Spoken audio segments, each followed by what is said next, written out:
Hey, what's up? It's Chris Note, 7 Sounds Productions, 7SP, and today we're going to talk about how to hook up your hardware regarding your digital audio interface to your computer, and how to set up your microphone that connects to your digital audio interface, how to set up your computer, your monitors, so you can listen back through your audio interface, whether it's through headphones or actual speakers or monitors. So let's look at my SPL Phonitor 1. Right here, and this is my DAC, right, versus my my regular audio interface. It's the 8-channel that I do. It's my workhorse, my Steinberg 816X, and got my headphones plugged into this one, and the microphone that you hear me speaking in is also plugged into this one right here. Mostly recording and just day-to-day use, listening back, whether it's YouTube or video games and things like that. This one, what I'm mixing and mastering, and I want to do more forensics, and I have higher end headphones that I plug into this to get the best out of them. And as you can see, it has a headphone jack that's connected to a high-end headphone amplifier. It has a selector switch that allows me to choose which source I'm listening to. So this is USB, which means it's listening to my computer, and then it has the gain, so how loud it is, how strong the signal is going to my headphones. And this crossfeed, so it's another cool feature about this DAC compared to my larger interface, is that it has the ability to simulate like I'm listening to speakers. So what that does is it simulates the bleed that you would normally hear between your left and right ear if you're listening to stereo speakers in a room in headphones. On the back of this interface, is left to right, so the power source right here, right? So a lot of audio interfaces don't require separate power, but this one, because of the amps in it for the headphones and in the monitors, it's going to require a separate power source. And then on the far right of it, it has the USB cable that connects to my computer. Now a lot of audio interfaces will just have the USB, and that supplies enough power to run the actual interface and to power it and to transmit your signal in and out of the interface. And in this particular one, it has connectors that connect to my monitors. I have speakers up on the table right here, and you can tell that, and you can see that this is a quarter jack by the size of the input and the size and the shape and size of the actual cable or the jack that it goes into. Sometimes I think, yeah, this one also has the ability to plug into RCA jacks right here. So, and that would be like these cords, like this kind of cord right here. So just being aware of the kind of cables you need is also important when you're purchasing and hooking up your audio interface.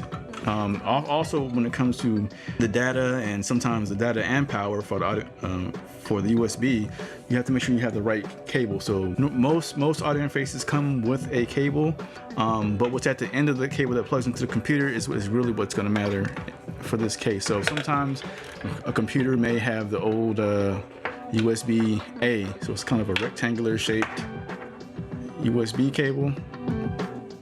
Most computers will have that, a lot of the older ones.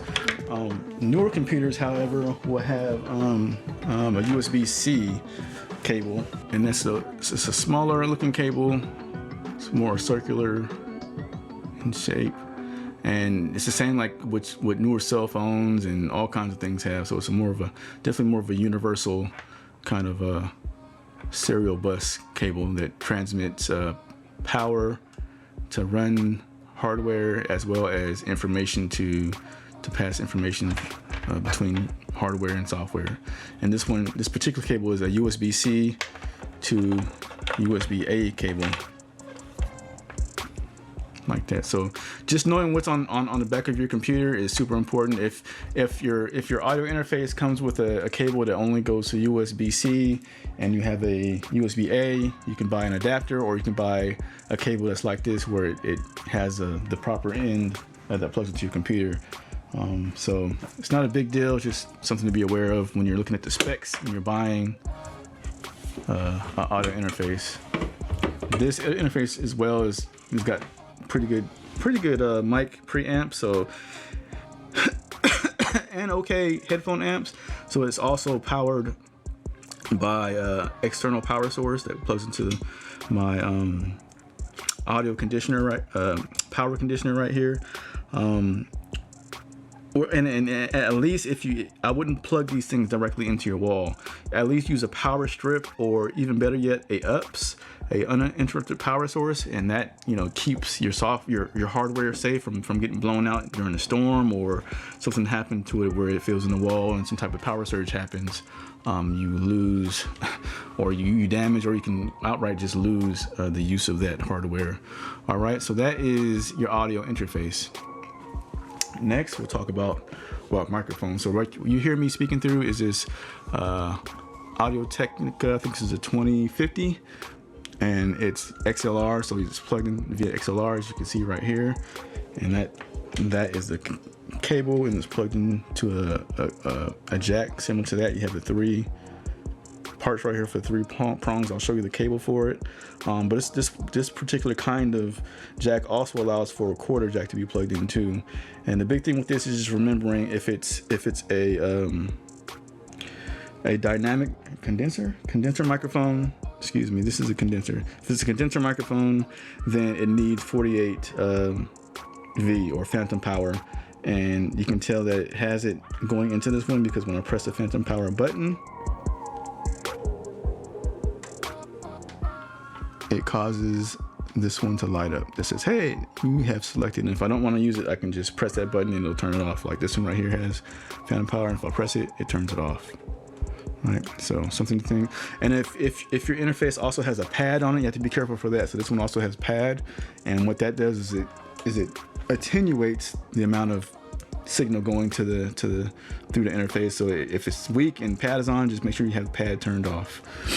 Okay, so that's going into your audio interface from your microphone. Next, you have the mic stand, right?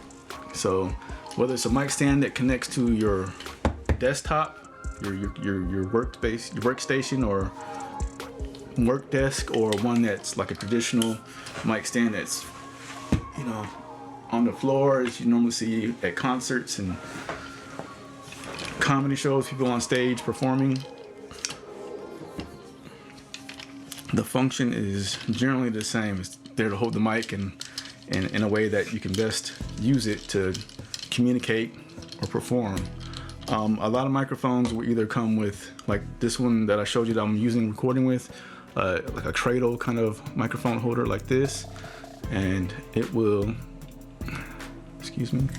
screw on to the mic stand. A lot of times the mic stand will have, a mic stand should have a little screw at the end that you screw the microphone holder onto. If the microphone holder is too big or too small, a lot of times it has a little thing in here that you can either screw in or screw out, and it adapts it to that size. So because I took that out, now this hole is too big for this kind of screw. So I need the adapter on for this mic stand. Just gotta pay attention to that. And then you just twist this on, make sure this is tight, screwed in good. Okay, and screw this in. So before you plug your microphone cord up, you wanna put your mic inside of the holder. You want to put that in there. Make sure it's in there good and tight. All right. And then, I would set it up like this, bend it down, and I would plop the mic in there. My one mic that I have left here is being used, so I'm talking to right now, so I can't use that, right? Let's look at a different kind of mic holder that you might come across. A lot of dynamic microphones will have this kind of a holder. So it's normally what you see on stage, people singing into. Yep. So this one would need that adapter too. So I have another mic stand somewhere around here that does not need the adapter, so I had to unscrew the adapter from that one. Yep. And then you would just, connect it to that, just like that. So I'm not gonna play around with that. All right, so after the microphone is in there and hooked up, you look at your mic cable. So this particular condenser microphone, I believe it's a condenser. I'll look this up. It's most likely condenser. Or dynamic, excuse me. Dynamic microphone, which does not require 48V. Will have an XLR input, just like we saw on the audio interface. And one end of it, so you would put, if this was screwed in, you would, have the clip in there first, and then you would make sure you connect the right end of the mic cable. So you need the female side, has the holes. The microphone has the males, pins, and it would be like that. And you have a mic cable, and then the other end of the cable would go into your interface. You want to just make sure you manage your mic cables right. So if you have a longer one, you might want to, swing it around so it's not being stepped on all the time if it's a high traffic area, or have it, if it's behind your desk, just make sure it's wrapped up kind of nice and neat behind there. It's not just dangling, and it's easily manageable if you need to get back there and change things up and move stuff around. So super important. All right, let's look. Yep. So that is your microphone setup for your hardware. Your hardware setup for your microphone. From the mic to the audio interface. So just to recap, just like this microphone, it's plugged in here, female to male, and then the cord goes behind the desk, but you can see it comes from there into the interface right there. So that is that. All right, so if you have any questions or comments, put them in the comment section of this video. And this is Chris Nunn with 7 Sounds Productions. Video 2, we're going to talk about the software installation of Cubase AI.